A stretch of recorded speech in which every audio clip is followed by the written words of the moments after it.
Carnival in Trinidad and Tobago is canceled due to the pandemic. Now all eyes are turning to the country's finance minister as he prepares to present the national budget next week. Our reporter Jesse Ramdeo is standing by with all the details. Barbados Prime Minister Mia Mottley calling for a restructuring of the global financial system and assistance for Caribbean countries. Antigua and Barbuda are kicking off a multi-million-dollar energy initiative designed to help recover from the devastating effects of Hurricane Irma in 2017. As the humanitarian situation in Venezuela worsens, its citizens are fleeing to neighboring countries. We'll have an update from Trinidad and Tobago on the crisis. And regional security system investigators arrive in Guyana. What does this mean for the investigation into the murders of Joel Henry, Isaiah Henry, and Harish Singh?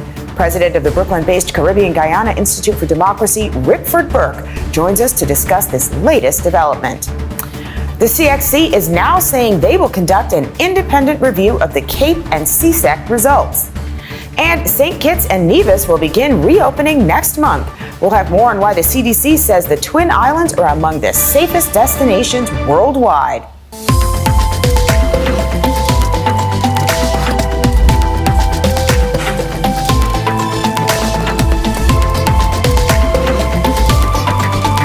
This is the Caribbean Times News with Alisha Davis.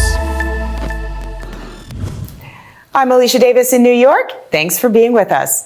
We begin with our headline story. Antigua and Barbuda is kicking off a multi-million-dollar energy initiative with the construction of a hurricane-resistant clean energy plant. The project is intended to help the country recover from the devastating effects of Hurricane Irma in 2017 and to help the nation realize its sustainable development goals. The United Arab Emirates Caribbean Renewal Energy Partnership Fund aims to establish projects in 16 Caribbean countries with clean energy products in the Bahamas, Barbados, and St. Vincent and Grenadines also already underway. Now to Barbados Prime Minister Mia Mottley calling for restructuring of the global financial system. In her address, she urged the Pan American Health Organization to continue its efforts to assist small developing countries like those in the Caribbean to help them deal with the impact of the coronavirus pandemic. The global financial system must be restructured and indeed revolutionized and democratized. Only in this way can vulnerable subregions like our own Caribbean community escape the prison of the false per capita based middle income categorization, which is blocking us from receiving much needed financial aid while penalizing our efforts at creating sustainable national economies. Carnival in Trinidad and Tobago is canceled due to the pandemic. Now all eyes are turning to the country's finance minister as he prepares to present the national budget next week. Our reporter Jesse Ramdeo is standing by with all the details. Hello, Alisha, and good day to everyone tuned in to this broadcast. Well, as you mentioned, the countdown is officially on to Finance Minister Imbe's much anticipated national budget presentation, which will be read in Parliament next Monday. Now, a lot depends on the measures announced and policies outlined, as they'll definitely determine how the country weathers the turbulent economic times caused by the global energy fallout and, of course, the COVID-19 pandemic. So there's a lot at stake. And I want to stick a pin here for just a moment, Alisha. As just yesterday during a pre-budget consultation, Prime Minister Dr. Keith Rowley, well, he announced that because of the COVID-19 pandemic, Carnival 2021 has been cancelled. Now, that's big news for us here in Trinidad and Tobago. It's because Carnival, our country relies heavily on tourism, particularly Carnival, to generate a lot of foreign exchange, and tourism really is one of the lifelines to the country's economy. So with that announcement, there's a lot of concern, a lot of apprehension in the atmosphere as to what's going to take place for the economy, at least in the next couple months. Now, TNT's Carnival is the latest casualty. Carnival, of course, being one of the largest celebrated events here in TNT. Now, dialing back to the upcoming budget, just at that forum yesterday, the finance minister, he announced that come in the budget on Monday, there will be no announcement of a devaluation of the TNT dollar. Now, there was a lot of speculation about whether or not the finance minister would devalue the TNT dollar. According to him, if the dollar is reduced, it will result, of course, in inflation from 1% to anywhere in the margin of 6 to 7%. And that can immediately reduce the standard of living in the country. Now, he also put to rest rumors that the country was unable to borrow money because of its economic status, saying that, since coming into government, the PNM government, they had been successful in 2 borrowing initiatives. Now, what's on citizens' wish list for the budget, Alisha, in case you're probably wondering? Well, I can tell you many are hoping for no announcement of any new taxes. They're also optimistic that government will reveal plans to consolidate a weakening economy. And that, of course, will include ways on ensuring job security, creating employment, as well as food security and reducing the country's food import bill. All eyes will also be on whether or not the government reduces the fuel subsidy. That's been a contentious point for some time. So there's a lot at stake, a lot that's going to be looked at closely come Monday.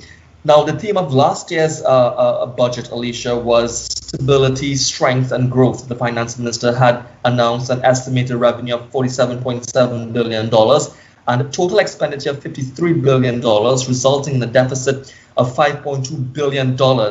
Last year's budget was predicated on a projected oil price of US $60 per barrel and a gas price of $3 per MMBTU. Those figures, of course, were later revised in the mid-year budget review, which was read in Parliament back in March. And, a lot of the revision to the figures came as a result of the fallout in the global energy industry, as well as the COVID-19 pandemic. In the last couple of months, we've seen government announce that because of the pandemic and because of some of the immediate measures that had to have been implemented to assist those impacted, there was a $10 billion hole drilled in our economy. So come Monday, Alisha, a lot's going to be on the line. A lot of citizens are going to be keenly looking at what's going to be announced in the budget. We were accustomed as citizens to budgets of goodies. We used to say that we were expecting goodie packages in our budgets, but we aren't really going to be anticipating any sort of, goodies this time around because of the current economic climate. So that's where we are at this point in time as it pertains to the upcoming budget. Lots to look forward to. The pre-budget consultations, the pre-budget forum, they're already taking place. Many throughout various sectors have already started to weigh in on their expectations. They're hoping that, government really adopts certain policies and measures that can, again, as I mentioned before, consolidate an already weakening economy. Well, we will be watching next week. Thank you, Jesse. And now we're going to take a quick break. But when we come back, Jesse's going to give us the latest on the Venezuelans who were detained in Trinidad. That is just ahead. Stay with us. Mac Shack, New York, dedicated to providing a unique dining experience by offering classic, seasonal, and modern creative macaroni and cheese flavors. Find their locations at macshacknewyork.com. That's MACSHACKNY.com. Since the coronavirus, global travel seems risky, but with Promo Caribbean, you don't have to worry. Our COVID-19 alerts feature, coupled with our comprehensive travel guide featuring over 20 countries, contains all you need to keep updated and safe during the pandemic. Whether it's Belize, Barbados, Haiti, or Guyana, our travel guide has all you need from safe places to eat, transport options, pharmacies, embassies, hotels, and Airbnbs. Not feeling well? You could take the COVID self-assessment test on our app. If you happen to be in the Caribbean or are looking to travel during these uncertain times, then Promo Caribbean is going to be your best friend. Today more than ever, you need to stay informed and stay safe. With Promo Caribbean, you don't have to worry. We've got you. Download the app from the App Store or Play Store now. Welcome back to Caribbean Times News. And the Venezuelans detained in Trinidad and Tobago. Police in Trinidad and Tobago say that they have detained 13 people from Venezuela for illegally entering the country over the weekend. Our reporter Jesse Rondeo joins us again from Trinidad with more. Jesse, this increase is a combination of factors, correct? Yeah, Alisha, yes, that's correct. We've seen that because of the COVID-19 pandemic of recent, there's been an influx of Venezuelan migrants breaching the country's borders and making their way into the island. Now, just over a year ago, our National Security Minister, Minister Stuart Young, he had put in place a Venezuelan migrant refugee policy whereby Venezuelans were given at least a one-year amnesty. They were given the opportunity to register as legal citizens, as legal nationals of Trinidad and Tobago for a period of just 1 year. And after that period, they would have been subject to having their permits possibly extended because of the COVID-19 pandemic. We've seen that process has gone on automatically.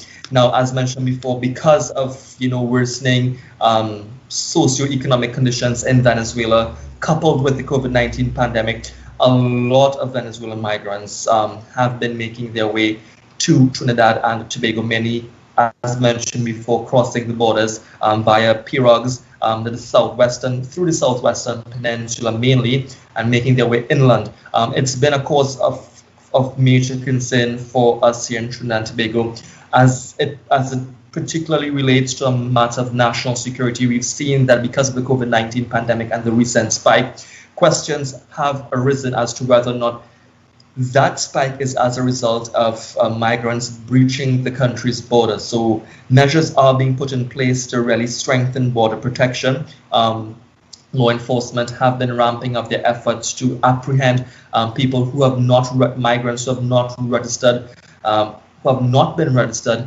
in the country over the last year. So it's something that the authorities have been working on. A lot of focus has been placed on trying to mitigate the gaps that exist currently in our systems, which allow for migrants to be breaching the borders. The latest incident on over the weekend, it's nothing new particularly.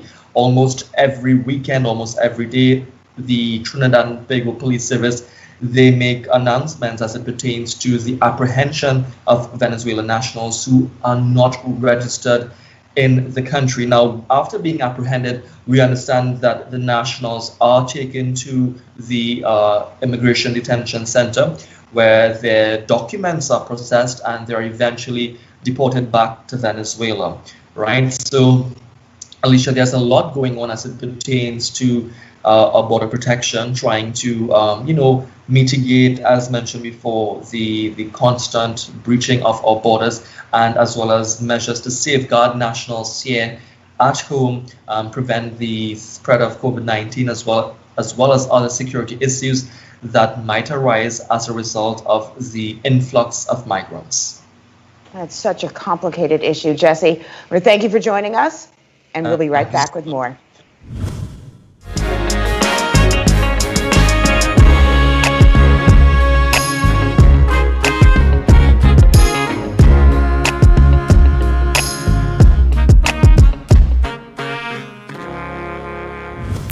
And welcome back to Caribbean Times News. It's been almost 1 month since the brutal murders of 3 young Guyanese men, Joel Henry, Isaiah Henry, and Harish Singh.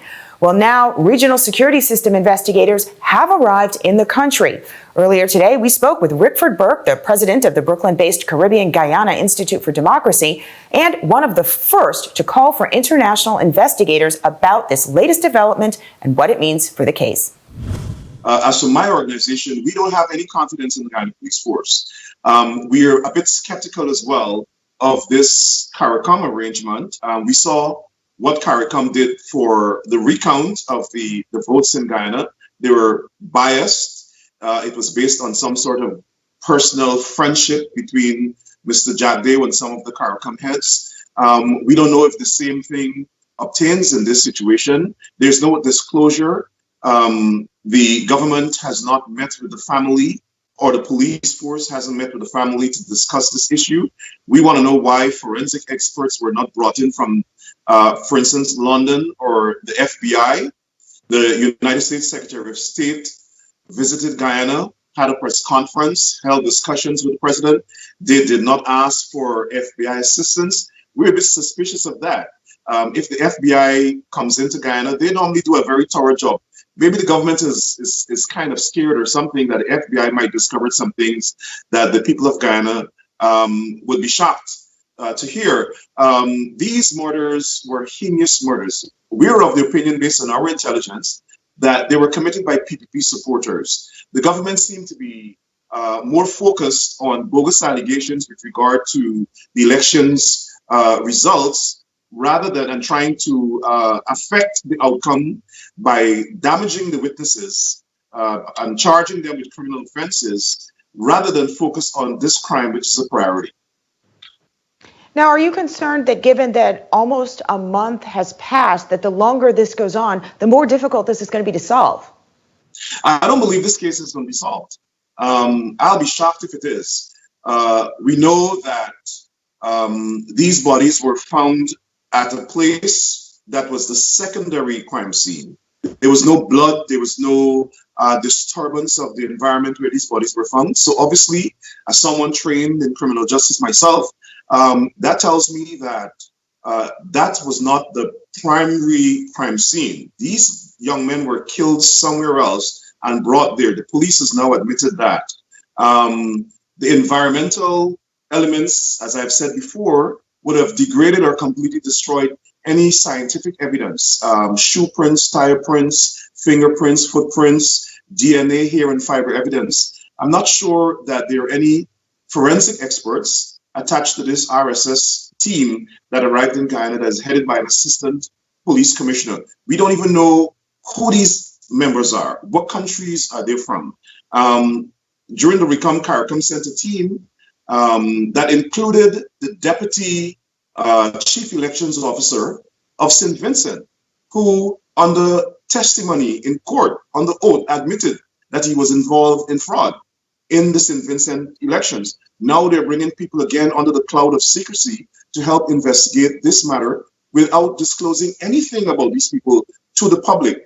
The crime chief came out before a comprehensive investigation was done and claimed that there's no political motive in this killing. We don't know how he arrived at that. It seems as though he's driven by politics. He seemed to be a puppet of the political party, the ruling political party, the PPP. We have absolutely no confidence in the crime chief. We have no confidence in the police force to investigate these matters. Why? Because they seem to be taking instructions from the government rather than following the evidence and allow the evidence to guide their investigation. They arrested about 7 persons and they released all of them. Obviously, they're just going by, I guess, guesswork or something. We don't know what is leading this investigation. I understand that investigators play their cards close to their vest because they don't want to tip off perpetrators, but there's some measure of public disclosure that needs to happen in this case so that the people can have confidence. We don't have. Now, let me ask you this.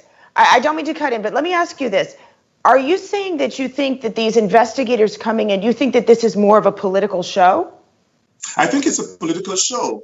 We don't know what value they bring to this investigation. We don't know what particular expertise and skill sets each investigator has.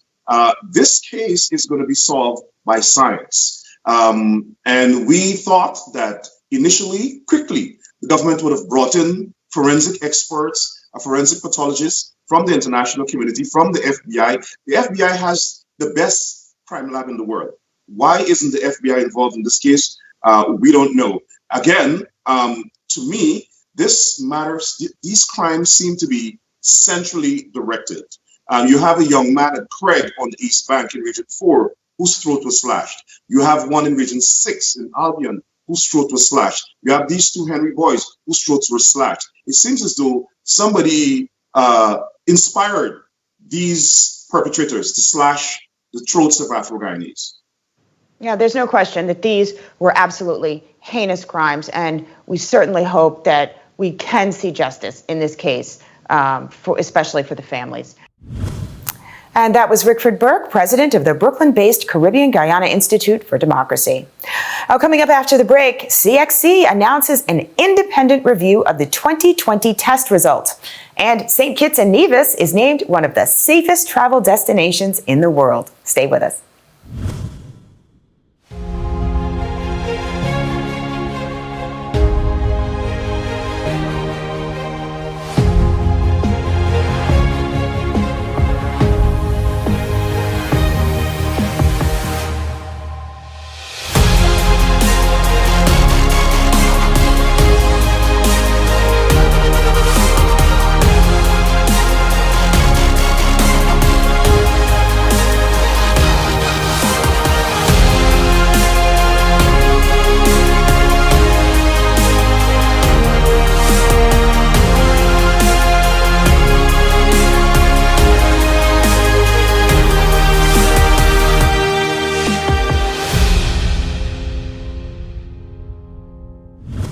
And welcome back to Caribbean Times News, and another story that we have been following closely, the outrage and protest over the CXC 2020 results. Well, with mounting pressure from students, parents, and education ministries from around the Caribbean, the CXC is now announcing that they will conduct an independent review of the CAPE and CSEC results. And finally, in tonight's Caribbean Moment by Caribbean Journal, good news for snowbirds. Just in time for fall and winter escapes, the island of St. Kitts and Nevis will begin reopening in October. And the CDC has improved their COVID-19 risk assessment level to very low, making St. Kitts and Nevis among the safest destinations worldwide for travel right now. St. Kitts and Nevis is one of only 10 Caribbean countries with a very low CDC classification. And that does it for this edition of Caribbean Times News. To all of our viewers across the Caribbean and around the world, thank you for watching and good night.